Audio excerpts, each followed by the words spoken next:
성경에는 두 종류의 애통이 나옵니다. 하나는 복된 애통입니다.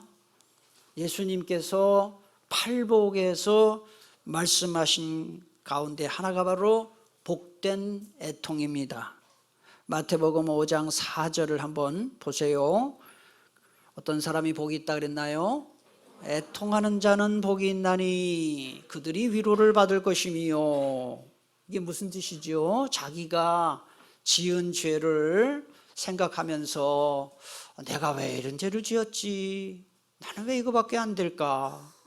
나는 하나님을 믿는다고 하면서 왜 맨날 이렇게 죄만 짓는가 하고 그걸 반성하고 슬퍼하고 그것밖에 못하는 나를 이렇게 슬퍼하는 거, 그걸 가리켜서 복된 애통이다 그래요.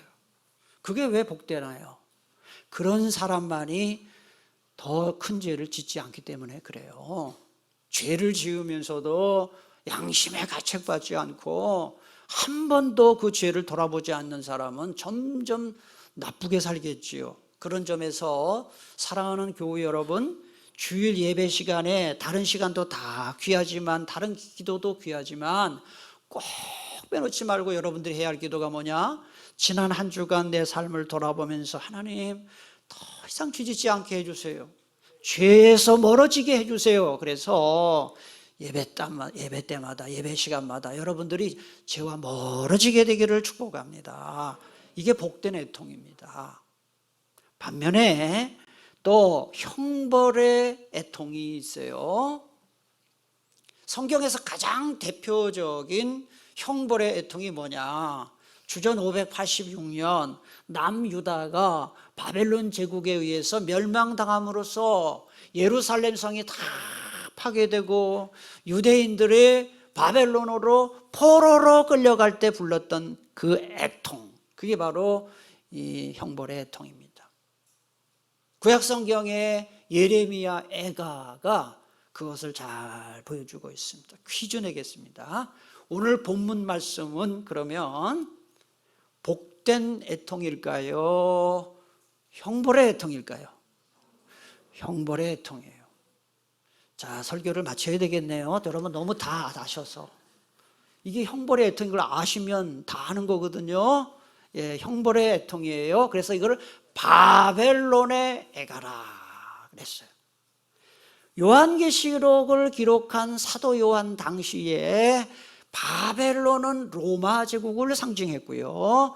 로마 제국은 하나님과 교회와 성도들을 대적하는 모든 사탄적인 세력들을 상징합니다.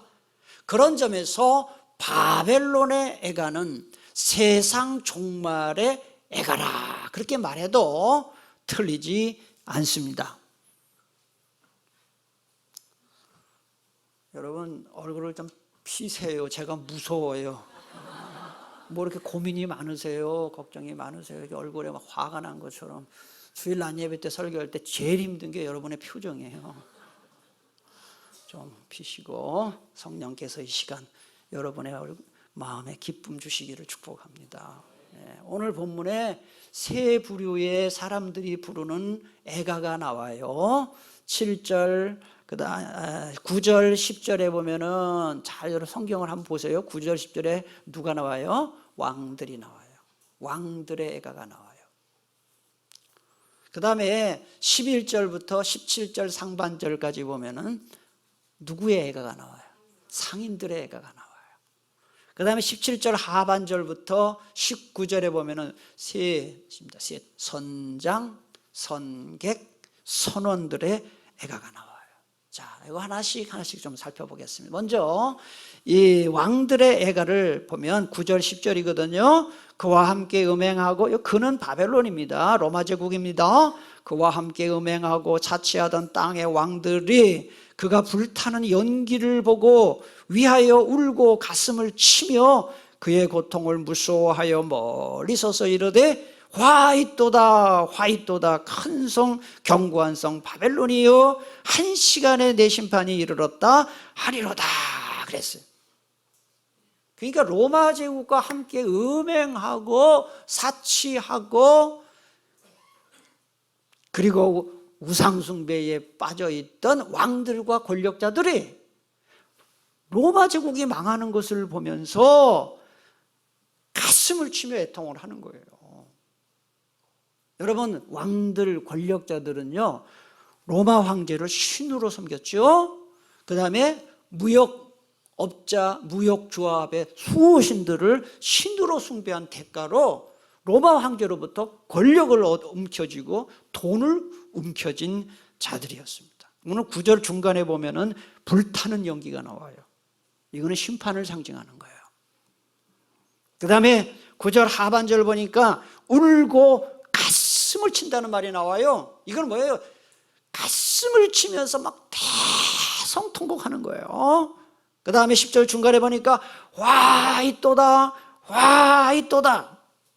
이거는 화가 미쳤구나, 불행하구나, 끔찍한 일이구나, 비참하구나, 너무너무 슬프고 공포스러워서 부르짖는 음성입니다. 그래서 이거 와 이또다, 와 이또다 이 말이 두 번 더 나와요. 잘 보세요. 16절 앞에도 나오고요, 19절 중간에도 나오죠. 그 다음에 10절 끝에 보면 한 시간에 내 심판이 이르렀다 이런 말이 나와요. 이건 뭐예요? 순식간에 갑자기 심판받는구나, 갑자기 망한다 이런 뜻이에요. 이 표현도 두 번 더 나와요. 17절 상반절, 19절 하반절. 한 시간에 망하였다 하는 말이 반복돼요. 여러분, 자 이제 보세요. 세상이 망할 때는요, 순식간에 망할 겁니다. 여러분, 신도시, 뭐 요새 신도시 많이, 동탄 신도시, 뭐 옛날에 일산 신도시, 그 다음에 뭐 큰 건물들, 그 다음에 다 이런 거 건설하는데, 세우는 데는요 수년이 걸리고 수십 년이 걸리고 외국에서는 수백 년 건물을 지어요. 그런데요, 그게 수명이 다해서 철거할 때 보면요, 큰 건물 철거하는데도 1분, 2분이면 다 폭삭 망해요. 다 철거를 해요. 저는 그것처럼 이 세상 사람들이 그처럼 믿고 의지하는 견고한 나라, 군사력, 경제력, 권력, 이거 무너지는 거 순식간입니다. 저는 지금도 기억합니다. 1989년 한 12월인가요? 제가 신학교 졸업반 때인데요, 신학교에서 점심 먹고 로비에 보니까 TV에 속보가 딱 뜨더라고요. 뭔지 아세요? 소련이 무너졌다는 속보였어요. 그때 그 대통령이 고르바초프 대통령이었어요. 이마에 세계 지도가 그려져 있는 그 고르바초프 대통령이었거든요. 근데 소련이 무너졌대요. 저는 믿을 수가 없는 거예요. 아니 어떻게 소련이 무너져?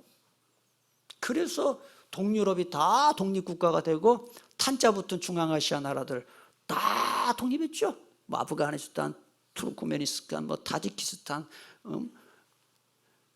그 다음에 키르기즈스탄 다 그때 독립한 거예요. 여러분, 그때는 미국하고 소련이 맞짱 뜨는 나라였잖아요. 세계에서 미국과 현주던 소련이 하루아침에 해체가 되더라고요. 이야, 제가 그걸 보면서 이 성경에 나오는 거, 세계가 순식간에 망한다는 거, 이게 결코 이게 과장이 아니구나. 권력을 의지하는 자는 권력 때문에 망하고, 군사력 의지하는 자는 군사력 때문에 망하고, 돈 의지하는 자는 돈 때문에 망합니다. 그러므로 세상에 소망을 두고 사는 것은 굉장히 어리석은 일입니다. 영원히 없어지지 아니할 하나님 나라를 위해 사는 것이 가장 지혜로운 투자인 줄 믿으시기를 바랍니다. 두 번째 애가를 부른 사람은 상인들이에요. 상인들 11절에 보세요. 땅의 상인들이, 잘 표시를 해 놓으시고요, 그를 위하여 울고 애통한다 그랬습니다. 이 상인들은 보따리 상인이 아니에요. 로마 식민지에서 로마 본국으로 무역을 하는 국제무역을 하는 상인들이에요. 그래서 이 국제무역을 통해서 폭리를 취해서 돈을 번 상인들을 말하는데, 근데 바벨론이 로마가 무너지니까 애통한 거예요. 이들의 애통이 16절에 나와요. 이르되 화 있도다 큰 성이요, 세마포 옷과 자주 옷과 붉은 옷을 입고 금과 보석과 진주로 꾸민 것인데, 그러한 부가 어떻게 망했다고 합니까? 한 시간에 망했다, 순식간에 망했다 그러죠. 세 번째 애가를 부른 사람은 17절, 18절, 19절 나오는 선장선객 선원들입니다. 선장선객, 이 사람들은 왕과 상인들의 주문을 받아가지고 상품들을 배로 운반해서 물류를 통해 부자가 된 사람들이에요. 그 당시에 해상 물류 비용이 육상 물류 비용의 60분의 1밖에 안 됐대요. 그러니까 해상 물류업자들이 엄청난 돈을 벌었는데 로마 제국이 무너지니까 애통한 겁니다. 19절 상반절에 보니까 티끌을 자기 머리에 뿌린다 그랬어요. 이게 무슨 뜻이에요? 머리카락에다가요 재를 뿌리는 거예요. 엄청나게 큰 슬픔을 표현하는 것입니다. 여러분, 이게 우리에게 뭘 보여주는지 아세요? 어렵죠? 뭘 보여주는지 아세요? 이 세상을 의지하고 이 세상에 애착을 갖고 이 세상을 사랑하는 자는 세상과 함께 망한다, 그걸 보여주는 거예요. 옛날에 그 이솝 우화가 참 유명했죠. 제가 초등학교 다닐 때 이솝 우화 책을 많이 봤는데, 현대판 이솝 우화가 있어요. 목마른 여우가 목이 말라서 포도를 따먹었어요. 그런데 그 포도를 딱 먹고 보니까 엄청나게 신맛이 나는 포도였어요. 그런데 말이죠, 그러면 안 따먹어야 되잖아요. 그런데 옆에 있는 여우들이 부러워하면서 침을 질질질질 흘리는 거예요. 좀 맛있겠다. 그러니까 이 신맛을 나는 포도주를 먹은 이 여우가 속으로 괴로워 죽겠으면서도 달다 하면서 계속 먹는 거예요. 그러니까 속으로는 울면서 겉으로는 행복한 척 하는 거예요. 이게 뭘 보여주는지 아세요? 이 세상에는 이 여우 같은 사람들이 많다.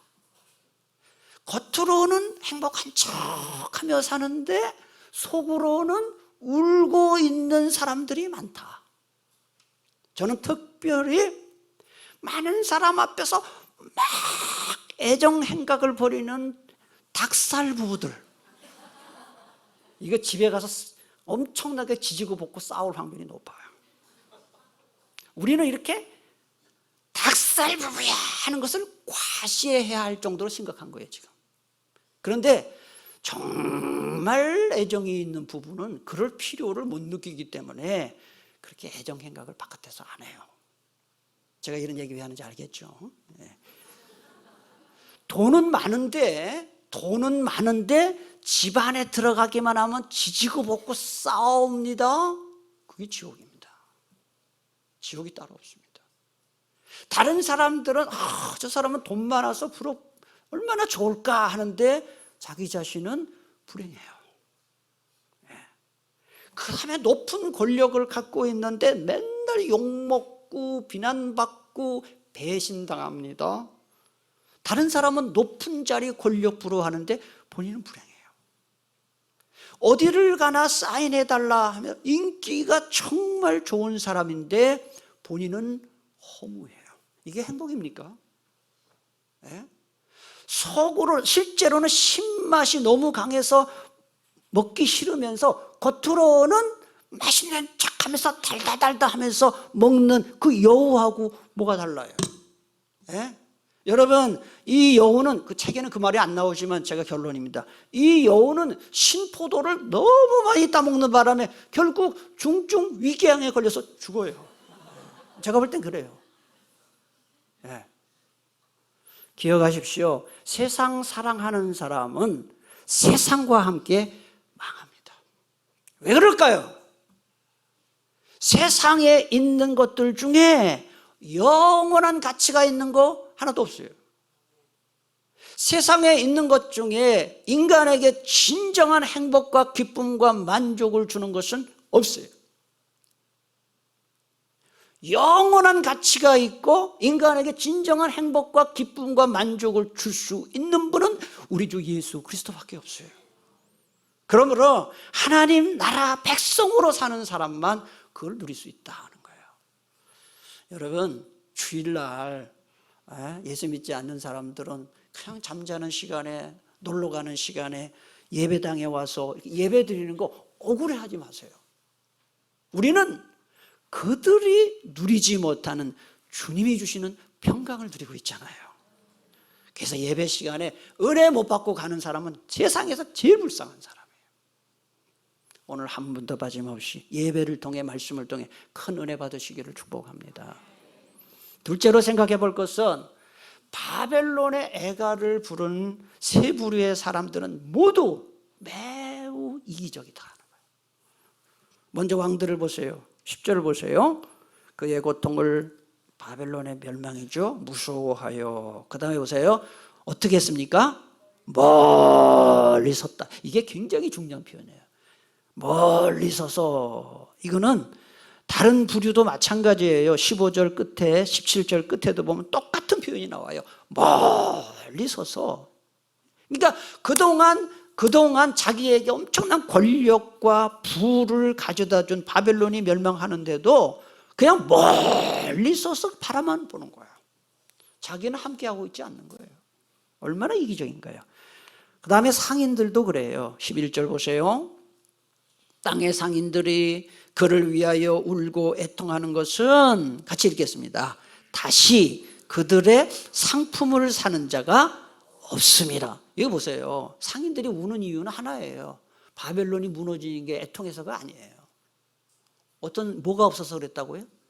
자기 물건 사는 자가, 그러니까 자기가 떵떵거리며 살 수 없게 된 거예요. 더 이상 부를 누리지 못한 것에 대해서 애통이에요. 자신의 이기심에 나온 표현이에요. 그 다음에 해운업을 통해 부자가 된 사람들은 어땠습니까? 19절. 티끌을 자기 머리에 뿌리고 울며 애통하여 외쳐 이르되 화이또다 화이또다 이 큰 성이여, 바다에서 배부리는 모든 자들이, 그 다음 읽겠습니다. 너의 보배로운 상품으로 치부하였더니 한 시간에 망하여. 더 이상 이제는 장사 못해 먹고 이제는 사치와 부를 누릴 수 없게 돼서 망했구나. 전부 자기 중심이에요. 그러니까 이 세상의 부귀영화를 애착을 갖고 세상 사랑하며 사는 사람들 본질이 뭐냐? 다 이기심이다. 이기심. 19세기 영국의 위대한 정치가 글래드스톤은 아주 이런 멋진 말을 했습니다. 의미 있는 말을 했습니다. 한번 같이 읽을까요? 이기심은 인류에게 내려진 가장 큰 저주다.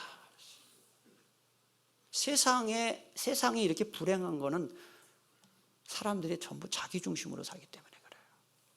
인간에게 내려진 가장 큰 저주가 이기심이다. 우리나라에 여러분 반려동물을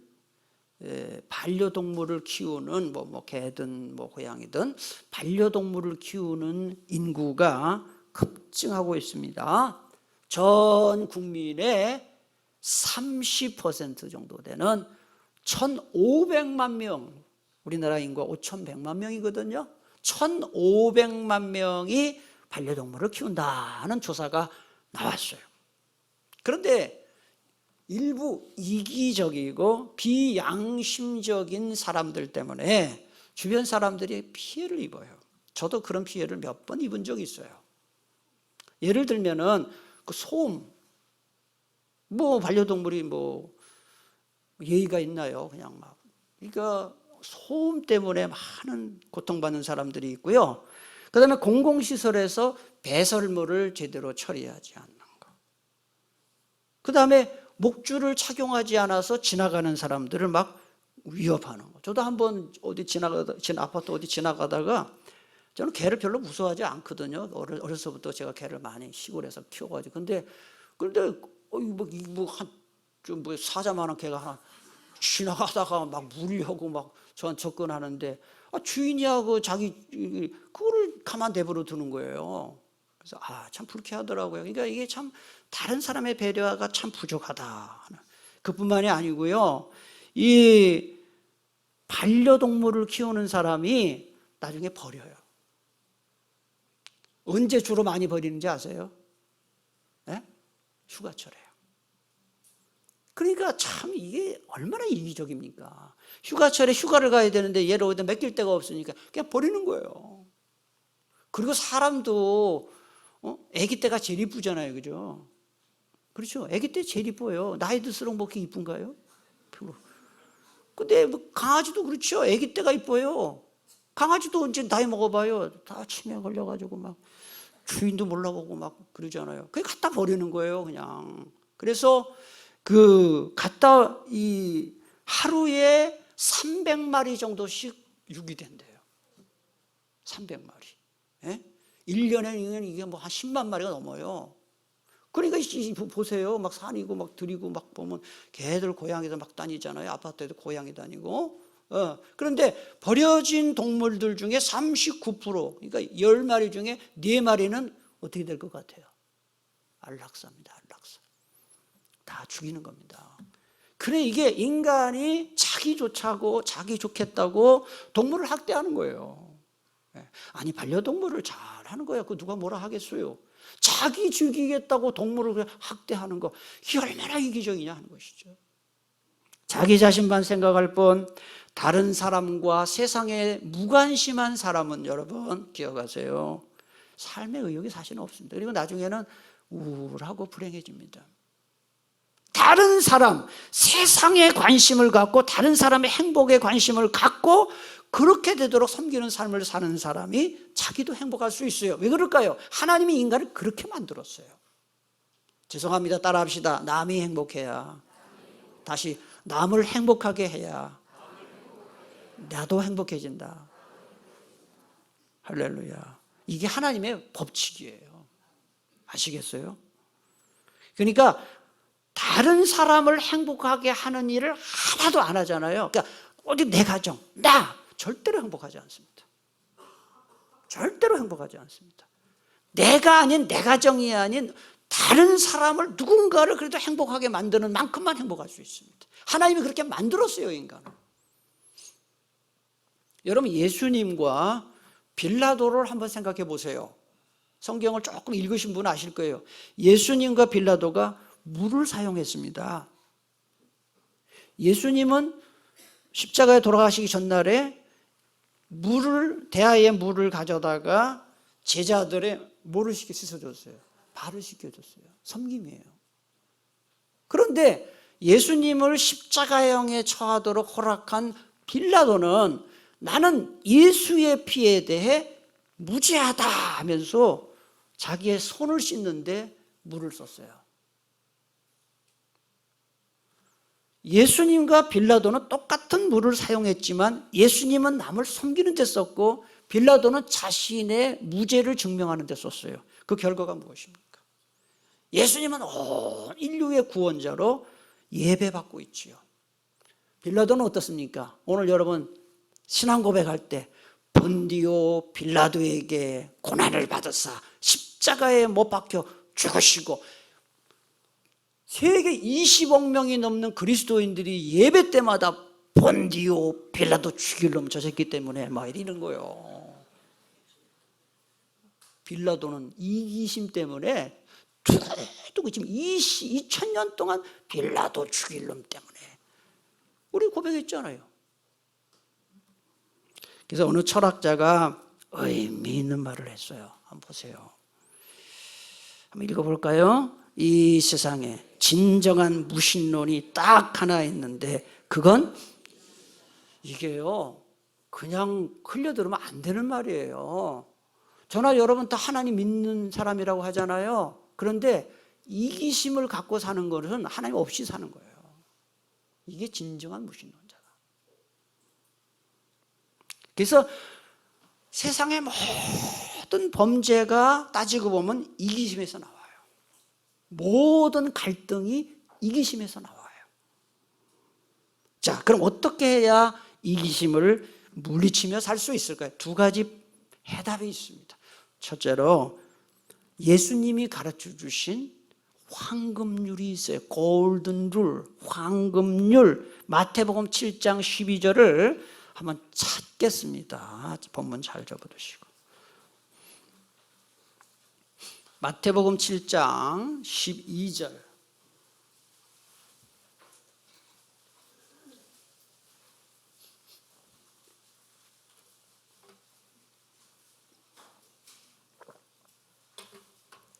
같이 봉독합니다. 그러므로 무엇이든지 남에게 대접을 받고자 하는 대로 너희도 남을 대접하라. 이것이 율법이요 선지자니라. 아멘. 황금률이라고 써놓으세요. 골든 룰, 황금률. 예수님이 가르쳐주신 가르침 중에 금과 같은 말씀이다 해서 황금률이라 그래요. 이게 무슨 얘기인지 아세요? 이런 뜻이에요. 여러분, 저나 여러분이나 칭찬받으면 좋죠? 나 왜 칭찬 안 해주지 말고 칭찬해 주라는 거예요, 먼저. 격려받으면 좋죠? 격려를 먼저 하라는 거예요. 여러분, 누군가 나를 배려해 주면 좋죠? 내가 먼저 배려하라는 거예요. 누군가 나 커피 사주면 좋죠? 내가 먼저 사주라는 거예요. 야, 밥 좀 사 이러지 마세요. 먼저 밥 사세요. 이게 그 얘기예요. 너 대접받고 싶어? 네가 대접해. 그 얘기예요, 그 얘기. 예? 또 하나, 이기심을 물리치는 또 하나의 비결은 공자님이 가르쳐 주신 교훈이 있어요. 논어를 보니까요. 한번 읽겠습니다. 시작. 이익만을 쫓아서 행하면 원망이 많다 그랬어요. 참, 저는 이 공자님이 쓴 책을 몇 권 좀 갖고 있는데요. 정말 좋은 글이 많아요. 제가 어제 수봉산 교회 그 담임 목사님께서 37년을 그 교회에 목회하고 은퇴해서 원로 목사 추대하는 데 가서 설교했어요. 여러분, 한 교회에서 37년 심우하는 거 그거 쉬운 일은 아니잖아요. 근데 그 교회 제가 알거든요. 그 교회에 참 어려운 일이 많았어요. 근데 그 목사님이 그래서 그 목사님을 힘들게 하는 사람들이 많아가지고 몇 번이나 이 공황장애로 시달린 분이에요. 지금 은퇴하는 지금도 공황장애가 있어요. 그런데 이제 예배 드리기 전에 이렇게 목사님들끼리 모여서 잠깐 담화를 나눠요. 목사님들 그분이 어떻게 그걸 잘 견뎠는지를 알고 있거든요. 목사님은 절대로 본인이 그런 얘기는 하지 않지만 다른 사람들의 표현을 쓰면은 저 목사님은 그래도 저렇게 성공한 거는 바보처럼 살았다 그래요. 그냥 막 억울한 말 듣고 사실이 아닌 말을 들어도 변명하지 않고요. 그냥 참은 거예요. 37년을 목회하셨어요. 제가 배운 게 많아요. 깨달은 게 많아요. 맞다. 이익 따라 살면 갈등이 생기고 바보처럼 살아야 이게 성공하는구나. 사람이 너무 말이죠. 억울하다고 막 따지고 화난다고 화내고 이러면요 갈등 생기고 원망 생겨요. 때로는 그냥 내가 그냥 잘못한 거 없지만 그냥 가만히 있는 거, 손해보는 거, 그게 결국 이기는 거예요. 죄송합니다. 따라합시다. 바보처럼 삽시다. 네, 말만 그러지 마시고 바보처럼 살아야 됩니다. 그게 이기심을 물리치는 겁니다. 자, 이제 12절, 13절에 보면은요, 그 당시 국제무역을 하는 상인들의 취급한 상품들의 목록에 나오는, 이거는 모든 상품 쓴 게 아니고 대표적 상품의 목록인데요. 다 읽지는 않겠습니다. 읽기도 되게 힘들어요. 이거 보면. 그런데 이거 보면 12절, 13절에 보면은 총 29가지 목록이 나와요. 이제 시간 많은 분은 집에 가서 쉬어보세요. 29가지 목록이 나오는데 한번 쭉 보면 거의 대부분 그 당시 보통 사람들은 구경도 하기 힘든 아주 비싼 사치품이에요.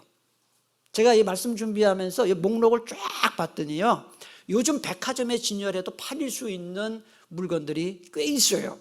고가의 귀중품들이에요. 총 7종류로 나눌 수 있어요. 얼른 12절을 쭉 한번 눈으로 보셔요. 7종류로 나눌 수 있어요. 여러분이 한번 잘 나눠보세요. 귀금속, 보석 어디까지 쫙 보셔요. 그 다음에 값비싼 옷감, 그 다음에 실내 장식품, 그 다음에 향품과 향식료, 그렇죠? 그 다음에 식료품, 그리고 가축과 수레, 그리고 사람, 노예입니다. 노예.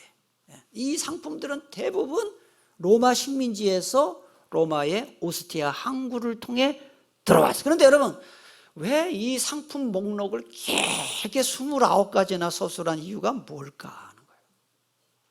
성경은 쓸데없이 기록 안 하거든요. 그 당시 로마 제국의 권력자들, 사회 지도층들, 귀족들이 얼마나 큰 사치와 향락에 빠져 있었는지를 고발하는 거예요. 고발하는 거예요. 이에 대해 어떤 학자가 이렇게 말했습니다. 잘 들어보세요. 우리의 최고 화려한 사치는 고대 로마의 낭비성과 비교하면 빈곤에 불과하다 그랬어요. 우리가 아무리 사치를 부려도 로마 사람들에 비교하면 그건 가난한 거다. 그래. 또 유대인들의 책인 탈무드에 보면 이런 기록이 나와요. 이 세상에 10가지의 부가 내려왔는데 그중 로마가 9을 받았고 나머지 전 세계가 겨우 하나를 차지했다. 로마가 엄청나거든요. 정말 죄송하지만 혹시 해외여행 여러분이 가실 일이 있으면요, 저는 제 1순위로 로마를 추천합니다. 서양을 움직인 곳 이탈리아 로마를 꼭 가보십시오. 왜 로마가 그렇게 위대했는지를 알 수가 있습니다. 그리고 역사 기록을 보니까요, 로마가 얼마나 화려했느냐. 제5대 황제인 네로가요, 잔치 한 번 벌일 때마다 그 북아프리카 이집트에서 장미꽃을 수입하는 데만 우리 현재 시가로 1억 원을 썼다는 기록이 나와요. 잔치 한 번 할 때. 그 다음에 여러분 1억이 껌값이니까 전혀 와닿지 않죠, 그죠? 예. 그 다음에 이 비텔리우스, 8대 황제인 비텔리우스라는 사람은요, 1년도 황제를 못했는데 1년도 안 되는 재위 기간 동안 음식값으로 현재 시가로 200억 원을 썼다는 그런 기록이 이 역사책에 나와요. 그리고 여러분 12절, 13절에 나오는 상품 목록을 쫙 보면은 여러분 한번 얼른 보세요. 값이 비싼 것부터 싼 순으로 쓴 것 같아요. 값이 싼 것부터 비싼 순으로 쓴 것 같아요. 비싼 것부터 싼 순서로 기록했는데 이런 관점에서 볼 때 우리는 기가 막힌 사실을 발견할 수가 있어요. 맨 앞에 뭐가 기록되었고 맨 뒤에 뭐가 기록되었는지를 보세요. 맨 앞에 뭐가 기록되어 있어요? 이건 당연하죠. 그런데 맨 뒤에 뭐가 기록되어 있어요? 거기 종들과 사람의 영혼들, 노예예요. 노예. 이야, 그러니까 로마 제국 시대에는 인신매매했구나, 노예매매했구나 하는 걸 알 수 있어요. 그런데 종들과 사람의 영혼들이 노예를 가리키는데 이 직역하면요, 그리스어를 직역하면요, 몸뚱이들과 사람의 영혼들이에요. 그러니까 이 노예는요, 몸뚱이 하나에 얼마, 더 여러분 죄송하지만 좀 약간 불쾌하지만 몇 근에 얼마예요. 이렇게 파는 거예요. 여기 보면은 노예 앞에 보면은 짐승들이 나와요. 소, 양, 말, 수레가 나오죠. 그 뒤에 노예가 나와요. 그러니까 이 로마라는 나라는 얼마나 인명을 경시하는 문화였는지. 그래서 주 1세기 로마의 이 노예 숫자가 몇 명이었느냐? 역사학자들은 말합니다. 6천만 명 이상. 우리나라 인구가 몇 명이라고요? 5,100만 명이에요. 그러니까 6천만 명 이상의 노예가 있었어요. 로마 전체 인구의 16에서 20%였는데 전쟁 노예가 가장 많았어요. 전쟁에서 붙잡은. 그래서 로마 제국은 전체가 노예 시장이에요. 로마 제국이 가장 큰 시장이고요. 노예를 어떻게 팔았냐? 빨개 벗겨놓고요. 이 스탠드에 이렇게 올라가서 올라가 남자애도 다 할 것도 없이 해서 경매로 팔았습니다. 경매로. 이게 로마였습니다. 여러분, 그러면 로마전 나쁜 나라네 이렇게 할 수 있는가? 우리하고 관계가 없느냐 하는 거예요. 저도 깊이 생각해 봤습니다. 우리나라는 이런 거 인신매매, 노예매매와 관계가 없는가? 지금 물론 노예매매 안 해요. 인신매매 안 해요. 그러나 우리 사회에 노예매매, 인신매매의 성격을 띈 것이 없는가? 한번 생각을 해보셨습니다. 있습니다. 좀 과장이 될 수는 있겠습니다만 똑같은 시간에 똑같은 강도의 노동을 하지만 정규직과 비정규직은 엄청난 임금 차별을 합니다. 인명정시입니다. 인격무시입니다. 고리 대금업자들이 그 빚을 갚지 못하는 사람에게 신문에 자주 나와요. 어떤 각서를 요구합니까? 신체 포기 각서를 요구합니다. 네 몸 내 마음대로 하겠다는 겁니다. 그리고 정신적으로 압박을 해서 결국은 자살을 하게 만드는 것입니다. 요새는 마약업자들이요, 초등학교 애들부터 시작해서 중고등학교 아이들, 대학생들, 젊은이들 마약을 막 싸게 팔아가지고요, 그건 사람의 몸도 망가뜨리는 거고 영혼도 파는 거예요. 돈 주고 사는 거예요. 이게 전부 우리 사회에 지금 이게 노예매매와 거의 비슷한 수준의 악한 범죄다 하는 거예요. 그런데 이런 로마인들이 그토록 즐기던 사치와 향락이 결국이 무엇이냐? 14절을 오늘 마지막으로 한번 14절을 보겠습니다.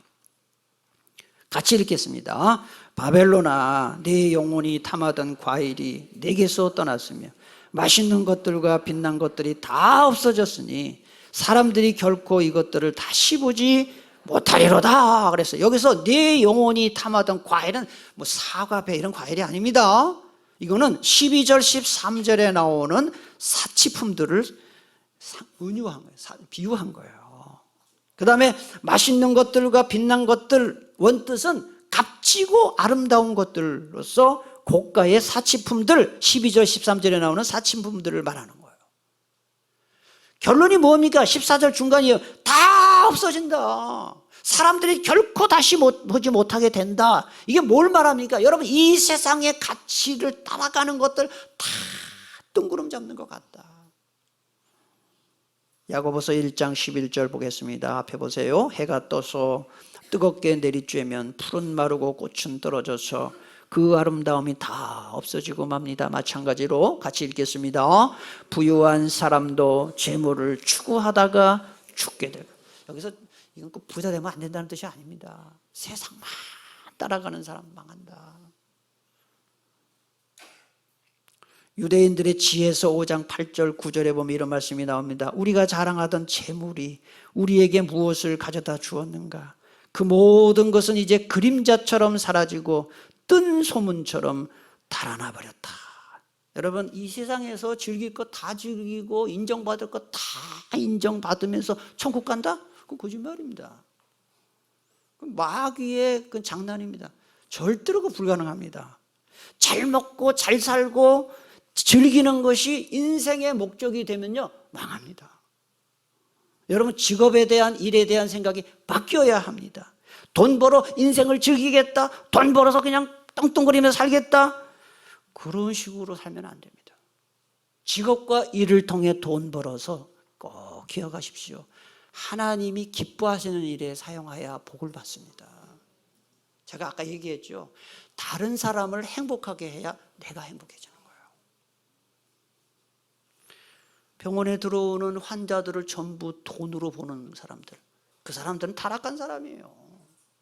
노인요양원에 들어오는 노인들을 돈으로 보는 사람들, 유치원에 들어오는 아이들을 돈으로 보는 사람들, 자기 매장에 들어오는 사람들을 사람으로 안 보고 돈으로 보는 사람들은 이 정신이 타락한 거예요. 좋은 보석, 옷 걸치고 비싼 음식을 먹어서 배 터지게 먹다가 지옥 가는 거, 그건 얼마나 불쌍한 일입니까, 여러분? 오늘 계시록 말씀을 여러분 다시 한번 보면서요, 진정한 행복은요, 검소하고 절제된 삶을 살고 하나님과 교회와 이웃을 섬기고 이웃을 행복하게 만드는 삶을 살 때 하나님이 진정한 보람, 기쁨, 행복, 만족을 주신다. 할렐루야. 이렇게 사시기를 축복합니다. 기도하겠습니다. 오늘